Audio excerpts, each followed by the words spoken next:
jadi bisa paham. Assalamualaikum warahmatullahi wabarakatuh. Assalamualaikum. Saya Hendra. Oh, Pak Hendra. Ya.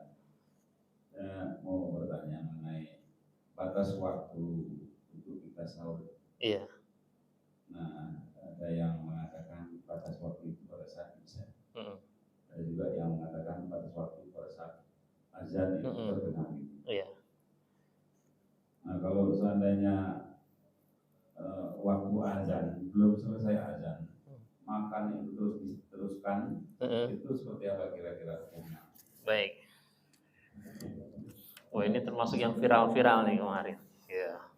Ada yang bertanya. Baik, bismillahirrahmanirrahim.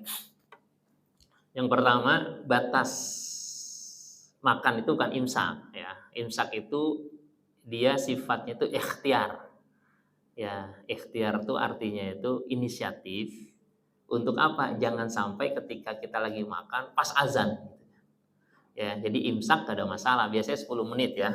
Kalau di masjid itu biasanya ditandain ya.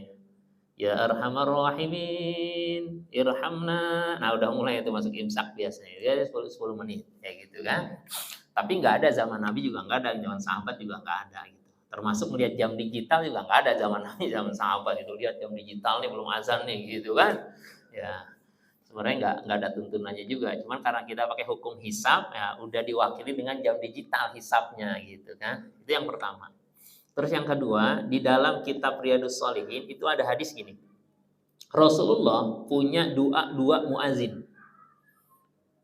Pernah dengar nggak? Siapa aja muazinnya? Bilal sama Abdullah bin Umi Maktum. Kata Rasulullah di hadis itu, kalau Bilal azan, makan dan minumlah. Kenapa kira-kira? Karena azannya 2 kali. Kalau kita umroh atau haji kan ada tuh ya. Ini ada kisah jemaah kan umroh. Saya tanya, ibu qiyamul lail nggak tadi? Nggak kebagian Ustadz, udah azan. Mau bangun jam berapa? Jam 3. Ini azan keberapa saya tanya? Yang pertama, ya boleh qiyamul lail. Ya kirain nggak boleh Ustadz. Nah, hampir sama tuh kayak tadi itu, gitu kan? Ya, silahkan. Itu dalam hadis itu gitu. Jadi kalau Bilal azan, silakan. Tapi kalau Abdullah bin Umi Maktum azan, itu udah selesai. Nah, dari selesai itu maka orang yang ikhtiaton hati-hati, madhab Syafi'i itu mengatakan udah dikeluarin. Itu nyambung Pak ya. Tapi ada orang yang kalau udah di mulut maka telan aja, gitu kan. Nah, kalau saya lebih cenderung yang pertama. Kenapa? Karena tadi ya, jadi nggak ada makan dan minum kalau udah azan Abdullah bin Umi Maktum. Tapi jangan kasih pesan ya ke jamaah, ke muazinnya, ntar dulu 5 menit lagi. Gitu kan. Kenapa? Patokannya azan masalahnya gitu. Pas lagi mati lampu, wah sahur enak banget gitu kan. Panjang. Tahu-tahu kok disuruh? Iya kan? Alhamdulillah. Gitu ya, Pak ya. Nah, ikhtiaton itu penting. Kenapa ada imsak? Itu namanya ikhtiaton. Ikhtiaton kehati-hatian. Maka dijaga. Nah, biasanya Rasulullah itu sekitar 50 ayat Al-Quran. Dari berhenti dia sahur.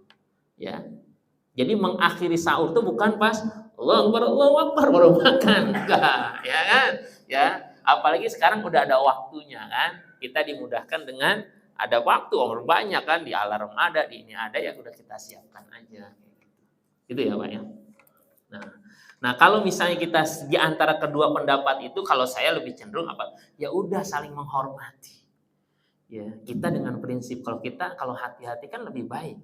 Ya khawatir.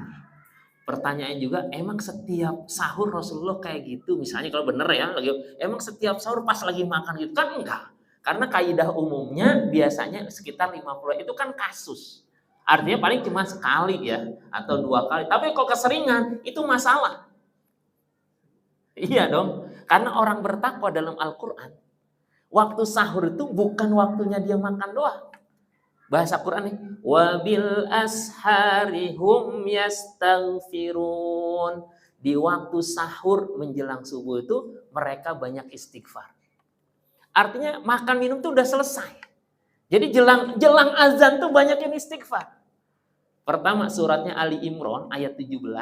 wal mustaghfirina bil ashar. Yang kedua surat Az-Zariyat 51 ayat 18. Wabil ashari hum yastaghfirun. Artinya sama, orang bertakwa di waktu sahur dia banyakin istighfar.